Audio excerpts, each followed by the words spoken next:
नमस्कार दोस्तों, welcome back. बहुत बड़ी खबर आई है साउथ चाइना सी से।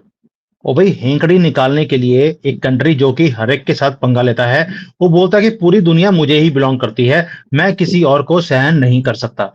और चाइना का नाम लेना का जरूरत नहीं है, मैं ना ही उनका नाम ले रहा हूँ, क्योंकि पता है आपको, मेरी भी कई बार मजबूरियां होती हैं, मैं नाम नहीं ले सकता, इसलिए मैंने कोई भी नाम नहीं लिया है। लेकिन उसकी हेंकड़ी निकालने के लिए 28 कंट्रीज ने इकट्ठे होकर कुछ, जिसको बोलते हैं कि हरकतें करनी शुरू करी हैं उनके पिछवाड़े में। इसके ऊपर डिटेल में बात करेंगे आज संजीव जी के साथ। जियो पॉलिटिक्स के अब ये एक्सपर्ट बनते जा रहे हैं, पहले भी एक्सपर्ट थे, अब तो बहुत ज्यादा एक्सपर्ट हो गए हैं। और आपकी जो गुजारिश थी कि थोड़ी सी स्पीड स्लो की जाए, इनकी स्पीड स्लो हो गई है, इनके रहते रहते मेरी फास्ट हो गई है, तो अब मुझे भी अपनी थोड़ी सी स्पीड स्लो करनी पड़ेगी। सबसे पहले सर, नमस्कार, जय श्री राम। जय श्री राम सुमित जी। सर, ये जो यहाँ पर मिलिट्री एक्सरसाइजेस अमेरिका करता जा रहा है, आपको नहीं लगता कि हमने एक महीना डेढ़ महीने पहले एक वीडियो किया था कि जो बाइडेन को लगता है कि वो दोबारा से प्रेसिडेंट नहीं बन सकते, वो कहीं ना कहीं युद्ध चाहते हैं, किसी कंट्री के साथ युद्ध शुरू हो जाए ताकि उसे एक स्ट्रॉन्ग लीडर की तरह दिखाया जाए। अमेरिकन पॉलिटिक्स के अंदर चाइना के ऊपर ट्रंप भी बोल रहे हैं और बाइडेन भी बोल रहा है, यानी कि बाइडेन की जो दूसरी उसकी जो है वाइफ है, और वाइफ कह दिया, वाइस प्रेसिडेंट है कमाला हैरिस, अब वो खड़े होने वाली है। उसने भी बोल दिया कि हम चाइना के खिलाफ एक्शन लेंगे। आपको नहीं लगता कि चाइना का मुद्दा इतना बड़ा है, इसलिए ये सारे काम हो रहे हैं साउथ चाइना सी में?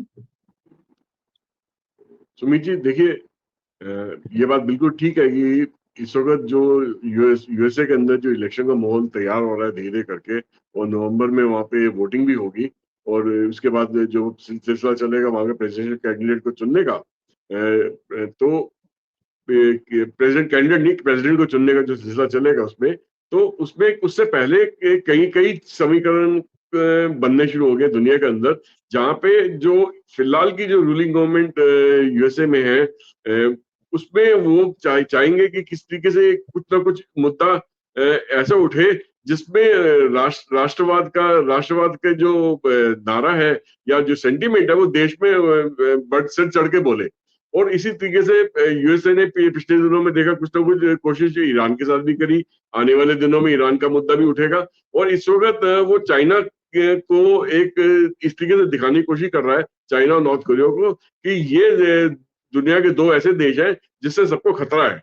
तो उसने एक रिम पैक RIMPAC के नाम से एक मिलिट्री एक्सरसाइज शुरू करी है, आप क्या कहते हैं, इसमें हवाई आइलैंड के आसपास। रिम पैक का मतलब ये हुआ, रिम का मतलब हुआ कि एक घेराव करना, रिम रिम की तरह उसको, साइकिल का जैसे रिम होता है, जैसे घेराव होता है, उस तरीके रिम पैक मतलब पैक्ट। तो रिम पैक, उसको दोनों का मिला के रिम पैक उन्होंने नाम निकाला है। ये एक मिलिट्री एक्सरसाइज है जिसमें अमेरिका के साथ साथ उसके 28 अलाइड कंट्रीज जो देश है, इंक्लूडिंग ऑस्ट्रेलिया, इस मिलिट्री एक्सरसाइज में शामिल है। और ये हवाई आइलैंड के आसपास के इलाके में समुद्र के ऊपर एक्सरसाइज हो रही है।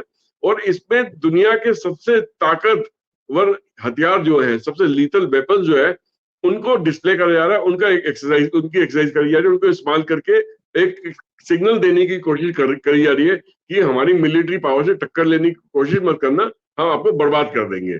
तो कहीं ना कहीं पे इसमें जो यूएस का जो एयरक्राफ्ट है, विंसन निमिट्ज करके एक नाम से यूएस एयरक्राफ्ट कैरियर है, वो भी इन्वॉल्व है। और इसमें मतलब US chief of naval operation जो है, लीजा फ्रेंडिक्टी, इन्होंने भी स्टेटमेंट दी है कि हमारा जो ऑब्जेक्टिव है, हम एक डिसिसिव मैसेज जो है वो अपने एडवर्सरीज को देना चाहते हैं। एडवर्सरीज कौन है? बेसिकली चाइना और नॉर्थ कोरिया हो गया, कहीं ना कहीं रशिया को भी सिग्नल कर रहे हैं ये। तो ये मिलिट्री स्ट्रेंथ की कैपेबिलिटीज को दर्शा रहे हैं, और कहीं ना कहीं डेटरेंट की तरह इसको इस्तेमाल कर रहे हैं कि अगर हमारे साथ आपने पंगा लिया या हमको तकलीफ पहुंचाई, तो आप सोचिए कि हम आपका क्या हश्र करेंगे, उसका इंजाम आपको क्या किस तरीके का भुगतना पड़ेगा।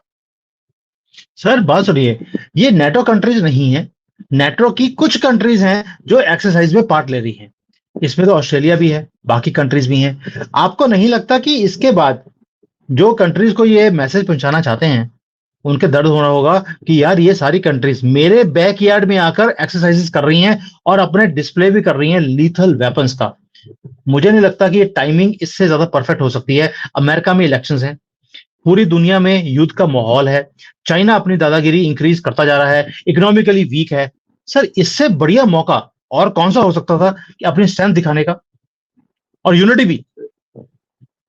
सुमित जी, इस वक्त जो सारा जो खेल है एक परसेप्शन का खेल है कि अगर अमेरिका एक स्ट्रांग मुल्क अपने को दिखाने में कामयाब हो जाता है तो वो जो परसेप्शन है वो उनके नागरिकों के अंदर भी जाएगा कि हाँ, हमारा देश जो है वो किसी से डरता नहीं है और खतरा भांपने पर उस पर एक्शन लेने से पीछे नहीं हटेगा।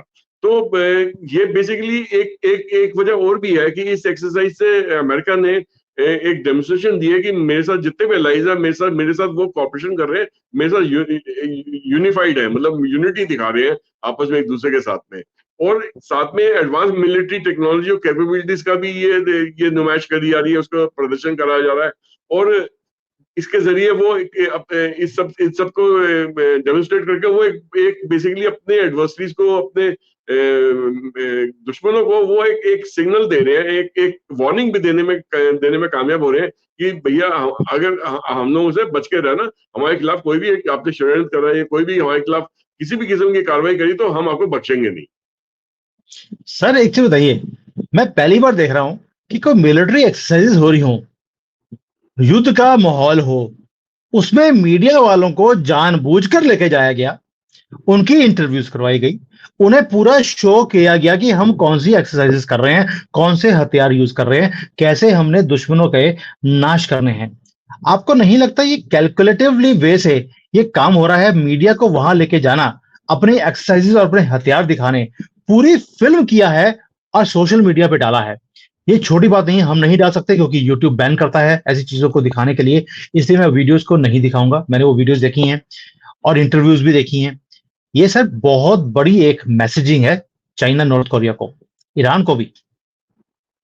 सुमित जी, ये जो पूरा एक पीआर एक्सरसाइज की तरह इस इवेंट को इस्तेमाल करा गया, जहाँ पे मीडिया को और प्रिंट मीडिया को, विजुअल मीडिया को अलाउ करा गया है कि वो इस एक्सरसाइज में बढ़ चढ़ के उसकी फोटोग्राफ्स खींचे, फिल्मिंग करें और लोगों के इंटरव्यूज और टॉप जर्नल्स के जो इंटरव्यूज है वो रिकॉर्ड करें, पॉलिटिशियंस के इंटरव्यूज रिकॉर्ड करें और इसको इस तरीके से पेश करें कि जैसे कि एक mega mega superstar blockbuster film की तरह इसको पेश करें। इसके वीडियो तरीके से बनाए कि भी जैसे जैसे किसी फिल्म का ट्रेलर नहीं पेश होता कि यहाँ पे ये होने वाला है, यहाँ पे वो होने वाला है, अगर चाइना ऐसा करेगा, अगर रशिया ऐसा करेगा, नॉर्थ कोरिया ऐसा करेगा, ईरान ऐसा करेगा तो हम ऐसा करेंगे। तो वो एक बेसिकली पूरा एक तरीके से अपनी ताकत को शोकेस कर रहे हैं। मगर कहीं ना कहीं मुझे ऐसा लगता है कि ये जो परसेप्शन क्रिएट कर रहा है इन्होंने, ये परसेप्शन क्रिएट करना इन्होंने चाइना से सीखा, क्योंकि चाइना से अच्छा पूरी दुनिया में कोई परसेप्शन आज की डेट में नहीं क्रिएट कर पाता। चाइना को भी अपनी जब मिलिट्री माइट दिखानी होती है तो उसकी पता नहीं कितनी हजारों वीडियोस वो बना लेते हैं और पूरी दुनिया के सोशल मीडिया पर अपलोड कर देते हैं कि हमारे अंदर ये सब चीजें कैपेबिलिटीज है, चाहे उनके पास है या नहीं है, और उसका परसेप्शन क्रिएट करने में वो हमेशा कामयाब रहते हैं। कहीं ना कहीं अमेरिका ने भी ये चीज चाइना से सीखी है कि अगर वो कर सकता है तो मैं पीछे क्यों हटूं, मैं भी वही काम करके दिखाता हूँ कि हम मतलब बेसिकली कॉपी कैट वाला खेल हो गया यहाँ पे। तो ये सर, आप चाइना को कॉपी नहीं कर सकते क्योंकि चाइना अमेरिका की तरह बेवकूफ नहीं है। चाइना जब भी अपनी वीडियोस को रिलीज करता है, वो डिजिटली उन्होंने स्टिमुलेटर्स में उन्होंने वीडियोस बनाई होती हैं। अपने एक्चुअल हथियार तो कभी इन्होंने यूज ही नहीं किए। वहां पे दिखा देंगे कि अमेरिका का कोई एयरक्राफ्ट कैरियर खड़ा था, हमारी मिसाइल गई, उसको उड़ा दिया। ये सिर्फ स्टिमुलेशन में जाकर ये वीडियोस वीडियो गेम की तरह वहां पे बनाते हैं और इसको रिलीज कर देते हैं। The quality of those videos is so high, ऐसे लगता है कि एक्चुअल वीडियो बनाया हो, जबकि अमेरिका एक्चुअली वहां पर एक मिलिट्री युद्ध कर रहा है, एक्सरसाइज कर रहा है। 28 कंट्रीज के वहां पर एयरक्राफ्ट कैरियर्स भी हैं, एयरक्राफ्ट भी हैं, शिप्स भी हैं, सबमरीन्स भी हैं, सारा कुछ वहां पर एक जिसको बोलते हैं पूरा खेमा वहां पे पहुंचा हुआ है वहां, और अपना खर्चा भी कर रहे हैं ये सारा कुछ करने के लिए। जबकि चाइना हमेशा ही वीडियो गेम्स की तरह घर में बैठकर एक कंप्यूटर के ऊपर वो वीडियोस को बनाता है और रिलीज करता है। आप कह रहे हैं कि चाइना को कॉपी कर रहे हैं प्रोपेगेंडा में, मात ही नहीं दे सकते। वो हमने इस बार अपने इलेक्शंस में देख लिया। 4 जून का रिजल्ट उसी प्रोपेगेंडा का रिजल्ट है जो यहां पर फैलाया गया और कैसे हमारी कंट्री को भ्रमित किया गया, जिसके ऊपर हमने कितने वीडियोस पहले बनाए थे, लेकिन वही हुआ जिसका डर था। तो सर, ये परसेप्शंस की गेम है। बिल्कुल सही कह रहे हैं आप। अमेरिका भी चाइना के परसेप्शंस को बंद करना चाहता है, उसको काउंटर करना चाहता है, नॉर्थ कोरिया हो, चाइना हो। लेकिन आगे जाके पता लगेगा कि इसके ऊपर क्या होगा। लेकिन 28 कंट्रीज इकट्ठे मिलकर, ये पावरफुल कंट्रीज हैं सारी, जिनकी मिलिट्रीज इंडिविजुअली भी स्ट्रांग है और कलेक्टिवली तो सुपर स्ट्रांग हो जाती हैं, क्योंकि सुपरमैन वाला काम हो गया। इसके बाद चाइना में तो खलबली है कि भाई ये हमारे यहाँ पर पंगा लेने की कोशिश कर रहे हैं, हम इन्हें मुंह तोड़ जवाब देंगे। ऐसा ही जवाब चाइना ने लिखा भी है यहाँ पर। यहाँ पे जो इनकी स्पोक्स पर्सन थी, उन्होंने बोला कि ये जानबूझकर हमें उकसाने की कोशिश कर रहे हैं। और शी जिनपिंग ने बोल दिया, मैं इन चीजों में फंसने वाला नहीं हूं। आपको नहीं लगता कि उनकी एक स्टेटमेंट से जो ये सारी एक्सरसाइज हो रही है अमेरिका की, वो धरी की धरी रह जाएगी? सुमित जी, इस टाइप की जो मिलिट्री एक्सरसाइज होती है वो कभी बेकार नहीं जाती। देखिए, रियल टाइम मिलिट्री एक्सरसाइज करने का हमेशा फायदा होता है। तो उसमें क्या होता है कि आपको रियल टाइम में एक दूसरे के साथ सहयोग करके किसी भी दुश्मन टारगेट को ध्वस्त करने की एक आपको तरीका समझ आता है। एक आपको रियल टाइम में उसको मतलब उसको हिट करने का एक एक्सरसाइज करने का मकसद यही होता है कि हाँ, रियल टाइम में हम कोई भी एक्सरसाइज कर रहे हैं, वो बेसिकली जो हमारे टारगेट्स है, अगर उसमें हिट करने में कामयाब होते हैं, तो कल को अगर अगर वाकई में कोई वॉर में हम चले जाते हैं, तो उसी चीज को हम असलियत में सिमुलेट कर सके, असलियत में करके दिखा सके हम। जबकि वीडियोस के थ्रू कोई भी परसेप्शन क्रिएट करना, उसमें वॉर गेम्स दिखाना, जो कि चाइना करता है, उसमें क्या, क्योंकि रियल टाइम में कोई एक्सरसाइज नहीं होती, मगर कल को अगर चाइना को रियल टाइम में कोई वॉर पे उतरना पड़ेगा, तो वो कहीं ना कहीं पे अपने को बैकफुट पे पाएगा, क्योंकि उसने उसका कभी अभ्यास ही नहीं करा।